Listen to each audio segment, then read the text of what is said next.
that John Steinbeck received the Nobel Prize. So please give a very warm Sag Harbor welcome now to Susan Shillinglaw.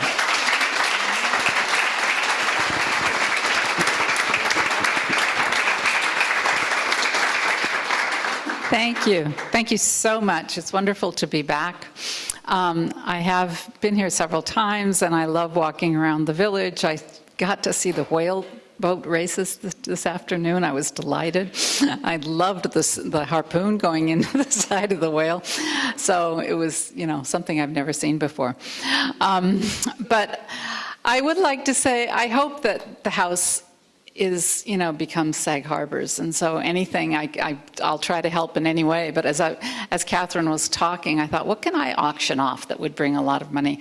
I do have in my possession a cross. John went to the Holy Land and got a piece of an olive tree that he said, was sacred, and he had crosses carved for each of his sisters. And I actually have Elaine's cross that has a gold little medallion on the back. And if anybody wants to donate $1 million, I will happily send you that cross, and you may have it. So that is my auction item.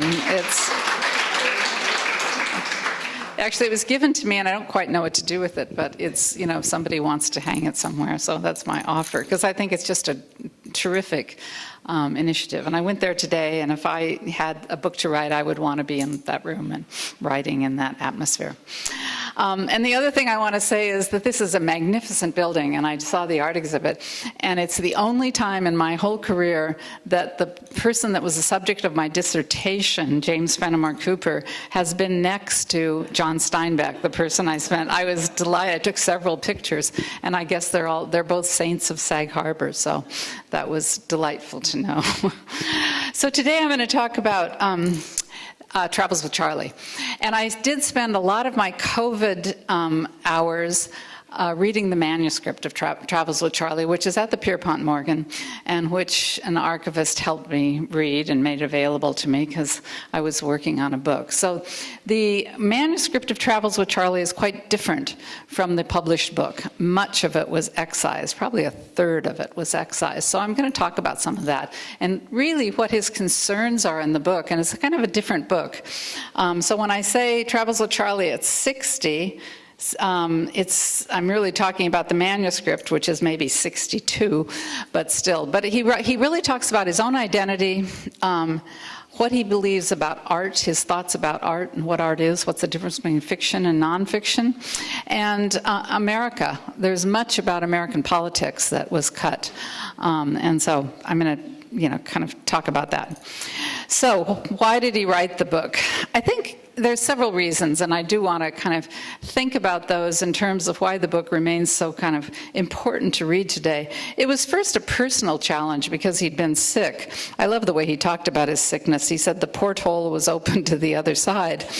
But he wasn't quite ready to break his brushes, and the shock therapy of illness made him take back command. So it was really a physical necessity that he go on the trip. And he says in manuscripts, all this I'd been over in my private and personal courtroom, his thinking about his sickness, and it canceled out the beckoning comforts of staying in Sag Harbor. There was nothing heroic or even courageous about it. I simply didn't want to live like that. I didn't invent the thought that a coward dies many times, but I truly believe it. It did occur to me to wonder whether I had not bought and equipped Rocinante so that I couldn't back out. So there was that, sense of proving himself, that he was still hale and healthy. Secondly, he was a restless man.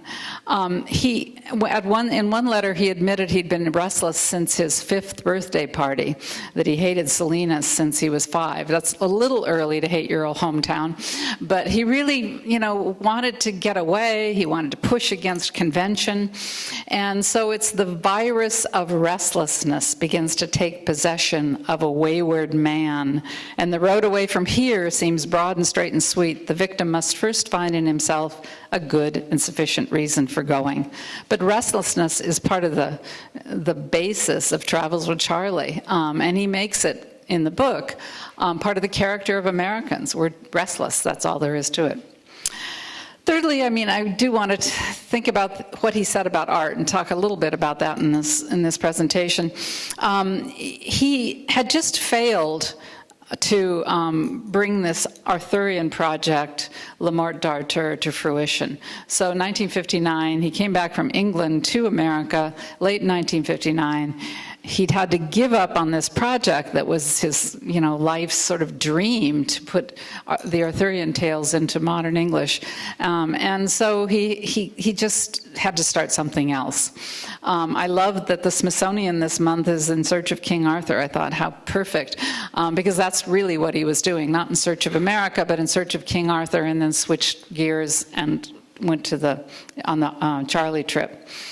And of his art, he said about Charley in the manuscript, a writer must so rearrange reality so that it will seem reasonably real to the reader. So I want to talk a little bit about what he thought about this nonfiction book, Travels with Charley. And finally, especially in the manuscript, he's assessing Cold War America. And in part because a few years earlier, a journalist had asked Steinbeck, when he was in France, American writers are abandoning the present for the past. And, of course, he felt a little prickly about that. It's occurred to me that we may be so confused about the present, we avoid it because it's not clear to us, he wrote his agent, Elizabeth Otis. But why should that be the deterrent? If this is a time of confusion, then that should be the subject of a good writer if he's to set down his time. And that's basically what he's doing in Travels with Charley, American Americans, and Winter of Our Discontent. He's trying to set down a time of confusion and pinpoint what it is that America is all about. So really what Travels with Charley is, it blends all these four ideas. And again, from the manuscript, there's a wonder about traveling, whether in time or space or in the mind. And if it can be both at once, well, that's the best. So Travels with Charley is really about a road trip. It's about, traveling through time. It's kind of, he travels to the past, to the present, to the future. And it's really about his own personal quest and what that means to him. So it's a physical and a mental journey. So he wanted to tap into the psyche of his country as well as his own, to explore external and internal, to examine America as a text and his own artistic intentions. These are wonderful illustrations from Travels with Charley that were done in a Russian version of Travels with Charley, and they're quite, jaunty, so I'm going to use them throughout. So his identity, driving with Charley. So I think it's important that he includes Hurricane Donna at the beginning of the book. He's in manuscript. Here's his description of wrestling with the boat outside of his home. It's really a dragon to slay. He says, the tracking of these bumbling, evil wind screws is one of the most remarkable achievements of our time. The whirl moves slowly, but within its racetrack winds of murderous velocity surge in a great circle, and the course may change without warning. The invader may come about and crash into the coast, or it may veer off and waste its venom on the open seas. I mean, he almost makes it a monster. And so to confront the hurricane at the opening is, part of the narrative. And he does say that in the manuscript. He says, I've dwelt on Donna because it too was a part of my journey to America. Well, how can that storm be a part of his journey? But I think it's almost like if you think about Joseph Campbell and the whole idea of the journey, you have to at some point slay the dragon and then go on the journey. And I think Steinbeck starts out slaying the dragon and kind of preparing himself to be prepared to do what he wants to do, which is take on the whole of America. So there's where he, took on Donna. And there's of course, the wharf. I'm sure many of you have seen it, but it's lovely and peaceful out there. So secondly, I think that restlessness is a great part of Charley. People read Charley because they want to go on the road too, right? They want to take the Charley trip and replicate the Charley trip. So many people have done it. I have a dog whose name is Charley, and of course we have taken him on trips, and we have a little trailer that we take Charley, and I really am trying to, one of my intentions of coming here was to retrace the trip, at least part of it. But I think there's just something about, and wanting to retrace a trip. My husband, who's a scientist, in 2004 found an old fishing boat and convinced some people to fix it. It later sank, so they were lucky that they got it floating, and went to retrace the Sea of Cortez trip. And there's something about being in the same place as doing the same thing that you really kind of try to experience and relive what it was like to try to discover America, to explore Baja. So that urge, that restlessness, I think is really so much a part of his reason for taking the trip. Elaine wrote about pre-trip. She said, John's in great health and spirits. He felt that he had been so much abroad the past years that he's out of touch with his own country. So he bought a most beautiful special order truck with quarters in the rear and a started one-man tour of America. The truck is named Rocinante, Don Quixote's steed, called Rosie for short. It's a perfect little gem and has a stove, electric fridge, and even a loo. He conducts a daily, stately truck tour with pride and fusses and fumes showing it. Don't touch that, he says. The truck is now at the National Steinbeck Center in Salinas. It was with a farmer someplace, I think in Maryland, and he just decided he didn't want it anymore and gave it to the museum. So it's actually, the museum was kind of built around it, so I don't know if it'll ever leave. But you can see it there. And then, of course, Charley is so much a part of the trip as well. And he asked to take Charley, and Charley was actually Elaine's dog, but he said, ask Elaine if he could take Charley as a protective dog. Elaine was a little doubtful that Charley would actually protect him, but yet they went along together. I think he needs Charley. There's Charley, and there's his last dog, Angel, the dog that he got after Charley died. And Angel was, the reason that Angel has a patch over his eye is because he was put up at a kennel somewhere on Long Island, and he got in a fight with another dog and lost his eye. And most dog owners would be really upset, but Steinbeck just put a patch on Angel, and so he went around with a patch over his eye. So he looks quite jaunty. Steinbeck kept Charley's collar and leash. They used to be in the house, and he also had, right by the bathroom, he had the dog heights, and so going up the wall, he did have his children, but he had the dogs on the bottom, so it was wonderful.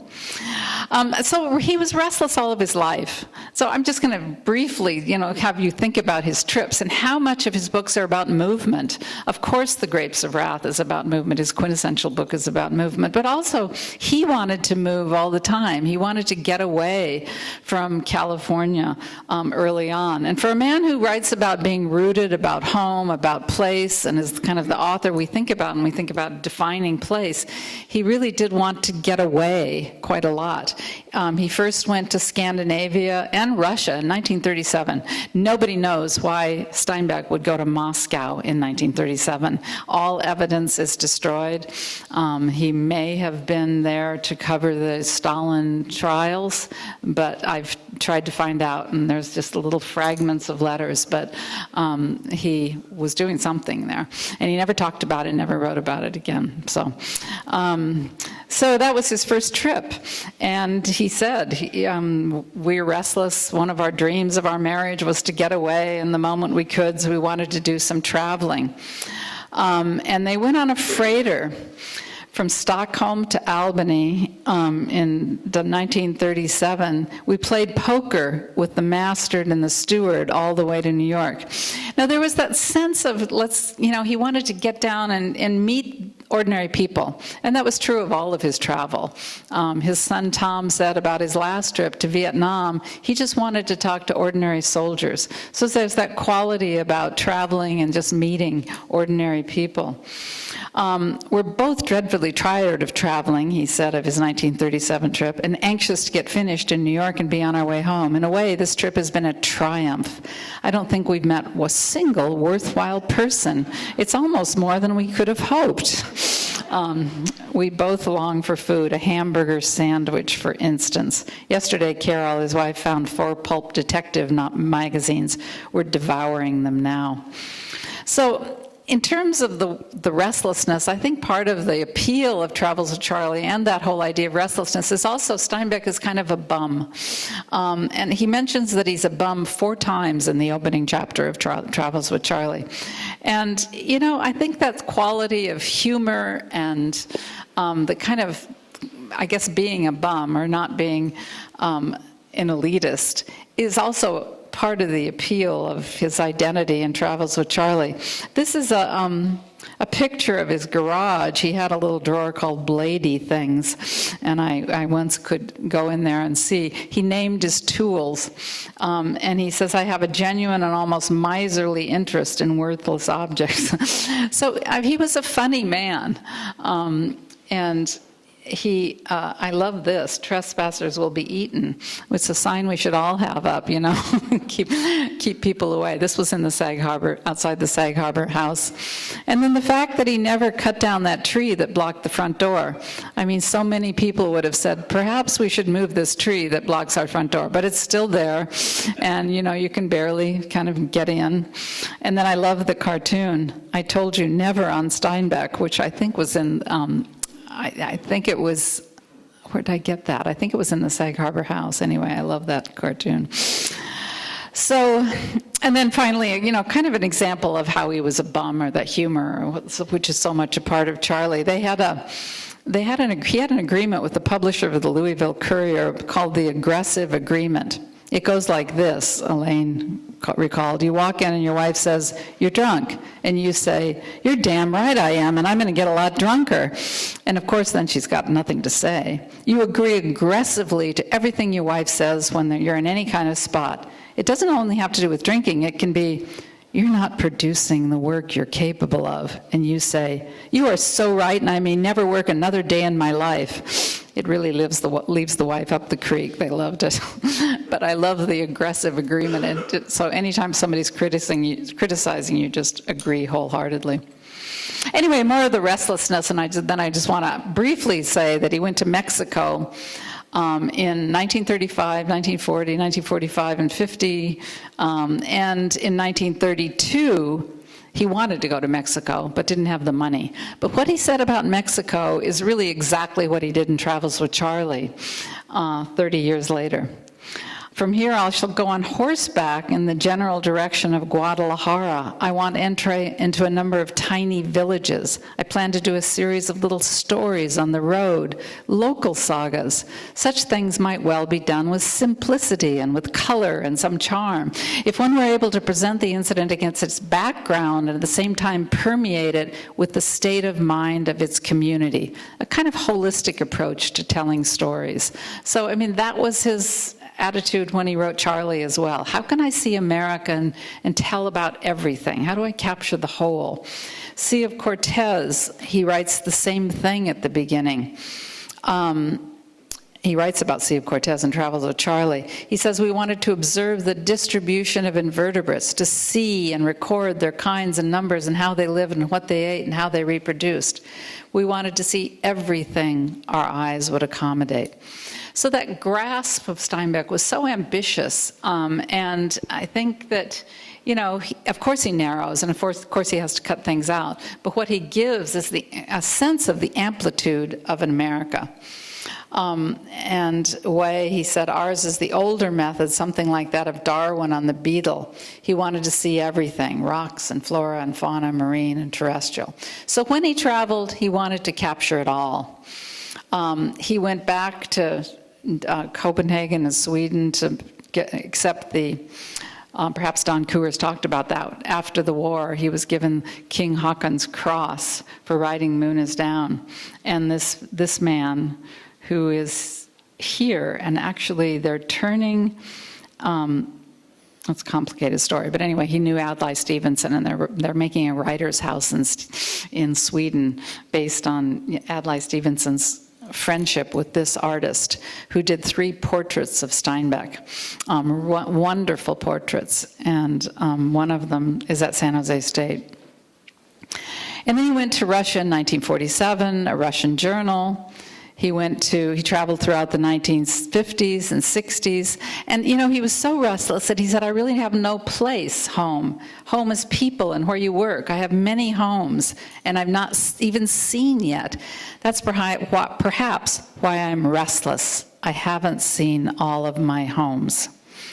I'm always a little suspicious of places that are too nice, he said.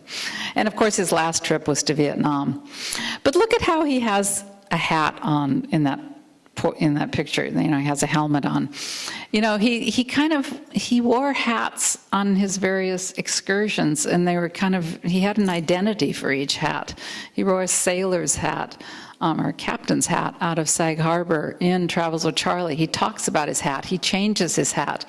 There's a I'm going on a trip, I'm a writer, I'm going to become a person for this trip, a particular persona for taking the trip.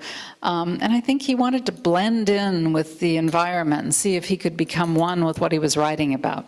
And I think that what he does in Travels with Charley is he makes his own restlessness the quality of America. He says at the beginning of the book, I'm going to make several generalizations, but I'm going to try not to make too many generalizations. And of course he does make generalizations because he's trying to show what In Search of America is the subtitle of the book. So of course he wants to make generalizations. And he says, could it be that Americans are restless people, a mobile people, never satisfied with where they are as a matter of selection? The pioneers, the immigrants who peopled the continent were the restless ones in Europe. Sorry. So the people who left Europe were the restless ones, and we are inherently restless. I don't know how many of you saw Nomadland, which is, many people thought, a really sad movie. I thought it was sort of like a movie where people were a lot of them had chosen to be on the move for one reason or another. Yes, they were working temporary jobs, but there's that sense that captured the sort of feeling of America. And Frances McDormand wanted to quote Travels with Charley I don't know if you saw the ad, but there was a lead to the film about, quote from Travels with Charley. So that quality in Americans is what Steinbeck wanted to capture. Also, I think, why write Travels with Charley? I think he wanted to explore his own art and what it meant to him and what it was. Here is a man who's been ill, who takes off on a trip against the advice of everybody, his agents, his wife. Don't do this, don't go on a trip by yourself in a camper around America, bad idea. And he says, I'm going to do it.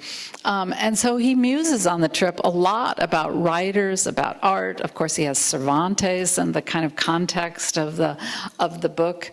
And he says before he starts, there will be writing in it, but I don't know what. That's one of the reasons I'm so excited about it. I will not shape it. It must make its own form. Well, it's almost as if he wants to disappear and have the book emerge from the experience, not write it, but have it sort of auto-writing or self-writing, if you will. The various kind of fiction that we're looking at now, auto-fiction, or, what do you call this book? Nobody knows quite what to call it. It's not nonfiction, it's not fiction. How do you name it? But he started out with that sense of not knowing quite how to name it, how to contain it. Sometimes throughout the book, he has comments about art in little vignettes in the book. One of my favorites, and also others here, is the actor, when he talks about the actor who's met John Gielgud. And the actor says, to Steinbeck, what does the dog do? Because this actor has a dog too. He keeps the performance simple. He picks it up when it goes stale. Well, that's really a comment about Charley, you know? It's really a comment about why I took this dog on the, you know, he's my companion. He picks the book up when the book goes stale. He takes a trip with a friend, and Charley is the friend. Finally, I think there's lots more I can talk about with art, and but I didn't want to go into too much detail. But finally, I think he's assessing Cold War America. This is a different America from America of the 1930s. This is a different America from Grapes of Wrath. And there, you know, he interviewed people, he wrote about migrants who didn't tell their own story. But this, he's going to tell a different kind of story about a very different country. And he wants to really assess the politics of the country. He's very political himself. He worked on campaigns for Stevenson for president. He was absolutely supportive of Stevenson, and so he wanted to see how other people in the country thought about Kennedy and Nixon. And so he expected to go and hear a lot of political commentary. And I love this comment. I have written about this comment because I think it's such an interesting comment about how you go about doing that. I believe that man is a double thing, a group animal and at the same time an individual. And it occurs to me he cannot successfully be the second until he's fulfilled the first. We usually think about it the other way around. You have to know yourself before you can, you know, befriend anyone else. But Steinbeck switches that and said you have to be part of a group and know that group and know how you're a part of the group before you can know yourself. And I think part of that dynamic is in Travels with Charley. I have to know Americans before I can figure out how to tell their story and my story. I edited a little book in 2002 and asked various writers and artists to say, what was Steinbeck's impact on you or your art or the art of the 20th century? And luckily, Arthur Miller knew Steinbeck and was a friend of Steinbeck's, and Elaine Steinbeck kind of endorsed the project, so Arthur Miller wrote a nice little essay, and he said, no other American writer, with the possible exception of Mark Twain, so deeply penetrated the political life of the country. You know, Steinbeck identified with Americans, with that whole idea of group and what that means. And then Edward Albee, also a friend, said, the three things about John Steinbeck's works that are most important are his social and political involvement and his integrity. So that's social and political involvement was part of the reason for writing Travels with Charley.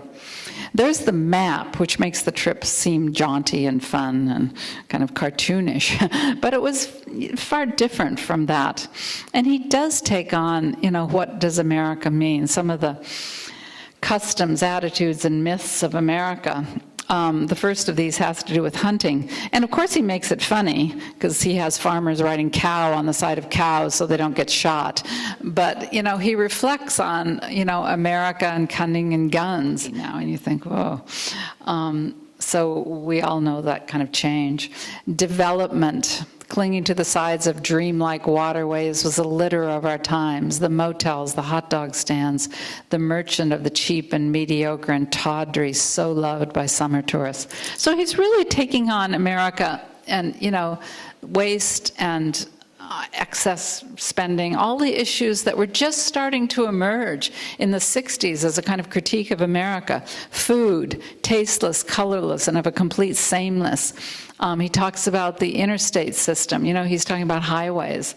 Reading material. We read the comic book, volumes of sex, sadism, and homicide. So, you know, has a keen eye on what's emerging in the culture. And that's one of the things that makes Steinbeck such an amazing writer in a lot of ways, because he really understood what was going to happen. And he has an almost uncanny ability to kind of project where we're going. I read a letter that he wrote before he went on the Sea of Cortez trip. He wrote it to a relative, and he anticipates the whole of World War II. And almost gets it right in 1939. It's like, this is what's going to happen. And it's just amazing. So, but he looked at things unfolding. And I think that Charley really captures that, that quality of looking at the tenor of America. Loneliness. Strange how one person can saturate a room with vitality and with excitement. Then there are others, and this dame was one of them, who can drain off energy and joy, and can suck such pleasure dry and get no sustenance from it. Such people spread a grayness in the air about them. But look at that picture in 1942. I mean, Nighthawks. It's so, that whole idea of loneliness as a strain, a kind of a deep strain in, American culture. I just read a book called The Lonely City, which is about loneliness and creativity, but it's, he was so much aware of that strain in our culture. And the little vignette about Lonesome George in Chicago, which is a wonderful section of Travels with Charley, and almost divides the book in half. And he goes into a hotel room, and imagines the life of the person who's been there before him. But in the manuscript, he expands upon that, and he writes this: I felt so sad about George that I wanted to do something for him to make up for a lousy evening. And I did do something, but he'll never know it. I dipped my fingers in the spilled toothpaste in the basin and drew a crabbed character on the bathroom mirror. And under it, I wrote the word teacher. It was the best I could do for him. By now, he must be in New York, and tonight he'll be on the commuter train to Westport. I thought of getting his address from the hotel register and sending him a postcard with the picture of the battlemented water tower and signed Love, Lucille. But I knew I never would. I mean, I must have gone over that passage like for an hour to think, what is the battlemented water tower? What's he talking about? So I'm not quite sure, but I do think, to write in toothpaste on the mirror, I mean, there's the whole sense he's writing a note to George. He wants to connect. He wants to participate in George's life. He imagines a life for this man that he has the hotel room. And there's so much about the quality of art and creating characters and how the writer identifies with the characters, of the life of the characters. It's a little vignette in sort of, metafiction, really, writing about writing. It was all cut by the editor. The editor probably also thought, what are you writing here, John?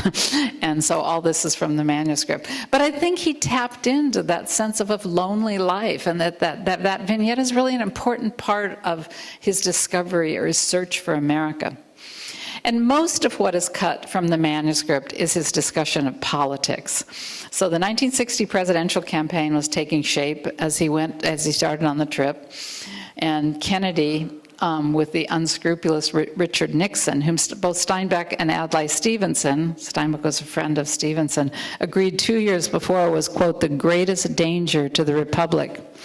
Midway through writing The Winter of Our Discontent in 1960, Steinbeck wrote to Stevenson that, quote, I rather liked Nixon when he was a mug. You knew to protect yourself in a dark alley. It's his respectability that scares the hell out of me. So that's kind of what he was kind of trying to hear, what people had to say about the campaign, and nobody really wanted to talk to him. So what he does is he adds a lot of political commentary from some of the people he met. And this is from the beautician and his father, who doesn't want his son to be a beautician, which is in the book. But the father says, I'm a Republican. I'm going to vote for Dick Nixon. I don't like him, but I'll vote for him. That's where us Republicans have got it over the Democrats. We can vote for people we don't like. Got to, because mainly we don't like anybody. I mean, what a gem. Why was that? Why was that cut? So I thought that, but he was good about sort of, about capturing people's voices. Here again from the manuscript. It must not be thought that my wife and I are or were nonpartisan observers. We were and are partisan as all get out, confirmed, blowed-in-the-glass Democrats, and make no bones of it. But I must come again to a matter of sadness to me, observed all over the nation. It seems to me that for one reason or another, The greater number of people I saw did not have political opinions, or if they did, concealed them, whether out of fear or expediency, I do not know. It seemed further to me that the majority of people I talked to were against things, but not for anything. They had some hatreds, but little love. Oh, they were foursquare for good government and the American way of life, and they were against communism. I'm interested in the American way of life, and I've tried to determine what it is. Is the way described in Harper's and Bazaar and Vogue? Is the way of Playboy or Reader's Digest? Is it one thing or many? Does it mean the same thing to a West Virginia coal miner, a Negro student at Southern College, or a Tammany Ward, couldn't read the word, and a Santa Barbara John Bircher? Do we have the American way of life? I ask these questions until I learn better. The truth is, the American way of life is a mystique. To inspect it at all is a sacrilege crossed with treason. I found that those who hold the way most dear become very uneasy when asked to explain it or describe it. I mean, that's just amazingly prescient. And, you know, so you read something like that and you think, wow, this manuscript should be published. I think he also tended to see, in identifying with the group, he looked at Americans as certainly politically and socially, but he also saw humans as a species. And so he tends to sometimes look at sort of long time or deep time and think the pressure comes from our biologic success as a species. We have overcome all enemies but ourselves. And so he looks at how humans are also animals or another species. Now, the book, of course, culminates in one of the rawest pieces of nonfiction, I think, that Steinbeck wrote, and that's the cheerleaders in New Orleans. He's heard about them, he's read about them, he wants to go see it, and so it becomes a destination. So he kind of rushes through Texas, where he's seen relatives, to get to New Orleans. And here are the actual cheerleaders. I just thought, in this picture, it looks like that child is also yelling. It's like, you know, the parents are teaching the child to yell. And there is another picture of Ruby Bridges going to school. And when he was asked, and I think the book ends in New Orleans because it is his statement about what he's searching for. It's the politics, it's the culture, it's the group, it's the thing that we're still wrestling with, which is racism. So I think the book runs out of steam. A lot of people say, oh, Steinbeck ends up, you know, what is the book all about? What does it mean? He gets lost at the end. That means the book was a failure. He never found America. But I don't think he tells us what America is. I think he shows us. And he shows us in the structure, in where it ends, and what he does with that section of the cheerleaders. When he was asked, following the Nobel Prize, what the major function of a writer was, he says, the major function of an author in today's society is criticism. It's a novelist's function to criticize, and to criticize means to dissent. And he said it again a couple of years later. My approach to the role of the artist in contemporary society is the same one that American and British writers have had for a good many centuries, which is that of the critic of the state. Our purpose is to keep the state straight by criticizing it, even when we're wrong, to keep it on its toes, to show its faults, to make it work hard to overcome the criticism. What a statement about the role of a writer in society, and, you know, what does that mean for us today? And finally, when he was asked what was most important to him about his writing, is he said, I want to be understood today.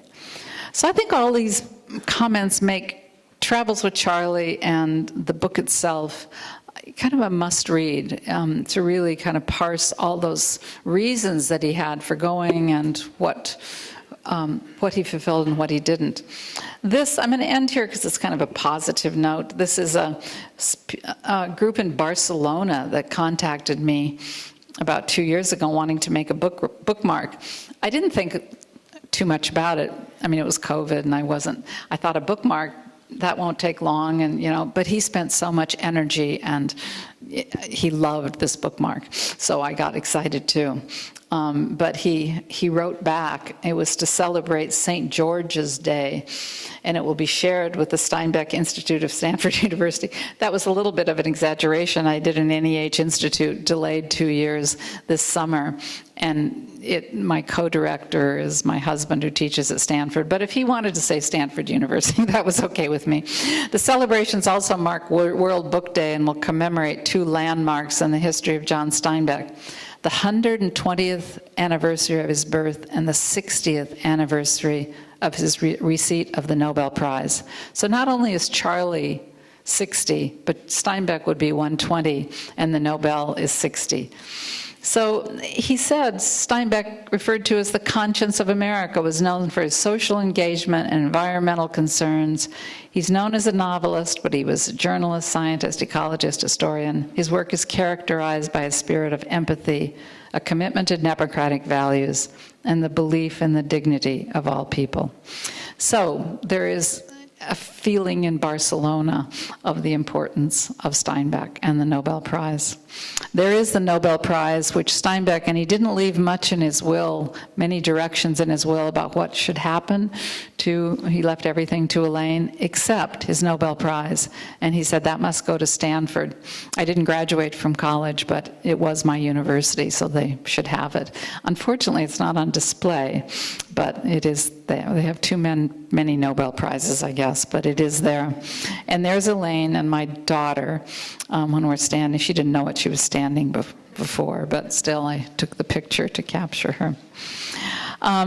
So I think that idea of being in search of America is really what Travels with Charley is about. It's it's something I think that we all have to engage in. He wanted readers to participate in his books. And so participation is to keep looking and to look for that emergent America that may be possible. So light a candle for Charley and for Steinbeck. Thank you.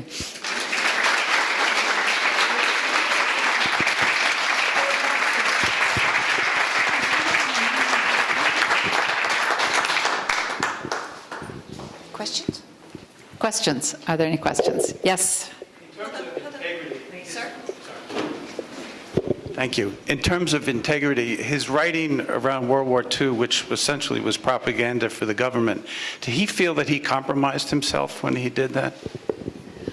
He did. He didn't think it was his best writing, and he thought, he had to pass the censors and all that. So he felt that later, when it was collected and published as Once There Was a War in 1958, he said, I reread a lot of this, and I'm ashamed of some of it. We had to do so much. I had to cut so much. But I think that he thought that all those comments about you do what you need to do for your country, he was willing to write propaganda. He wasn't hesitant about doing it because he offered his services to Roosevelt. He wrote him and said, I'll do whatever you want me to do. I mean, he had this kind of, because he'd written the Grapes of Wrath, he could, and Eleanor Roosevelt had to kind of defend the Grapes of Wrath. He had to kind of the ear of the president. And he was the first to protest Japanese internment, and the only author on record that I know to protest Japanese internment in California.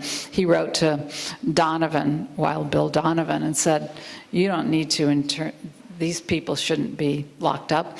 They're patriotic, and you should just give them a loyalty test, which isn't ideal, but it's better than carting Japanese off to camps. So I think he started out with that, and I think he came back from the Sea of Cortez trip, and I just think he was willing to do anything his government wanted him to. So if that meant writing propaganda, that's what he did. Moon is Down, Once There Was a War. Medal for Benny, he did a Bombs Away. He followed bombing crews around America. So those are all propaganda. So, yeah. Did that answer your question? Yeah, sure. Yes. There was a theory a couple of years ago that made the news that Steinbeck fabricated parts of the journey and created some of the personalities he met. Maybe this was propagated by the same people who think we faked the moon landing. But you're the expert. What do you think? He's a man named Bill Steigerwald. He kind of took on Steinbeck and said Steinbeck's a liar. And he got a lot of publicity for saying Steinbeck is a liar. So I kind of wrote the essay that I wrote and read the manuscript because of him, because I actually hadn't read it before. So I was one of the lazy critics who hadn't read it. So I thought, okay, I'll take this on. And I think in some ways he did a service to Steinbeck because he stirred the pot of what is fiction, what is nonfiction, what do you call this book? And so it had been nonfiction.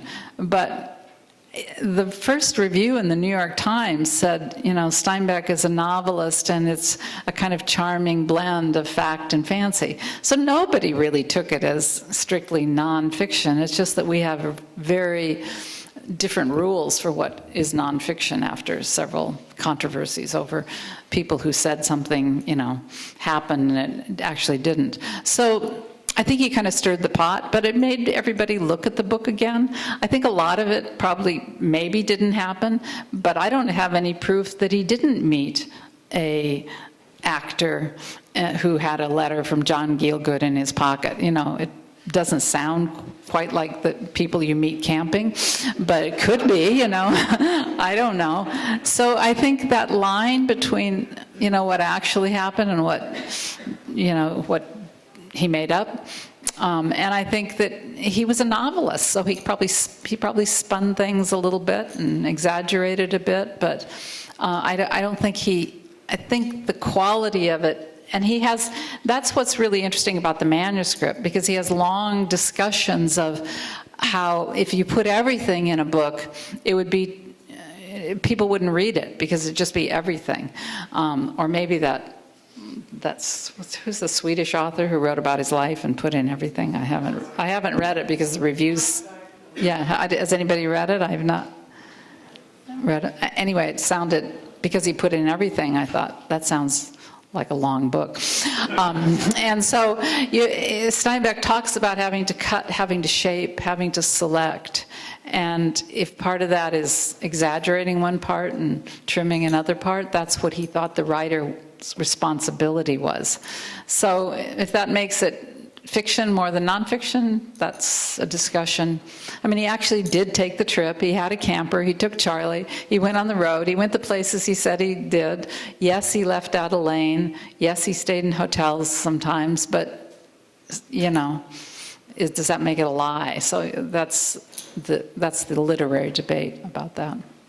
So does that answer your question? That's the right question to the right person. Oh, thank you. Yeah. He mentions me by name in the book, so as part of the West Coast Steinbeck establishment. So I didn't like that really very much. I didn't want to be part of an establishment, so that's probably why I read the manuscript.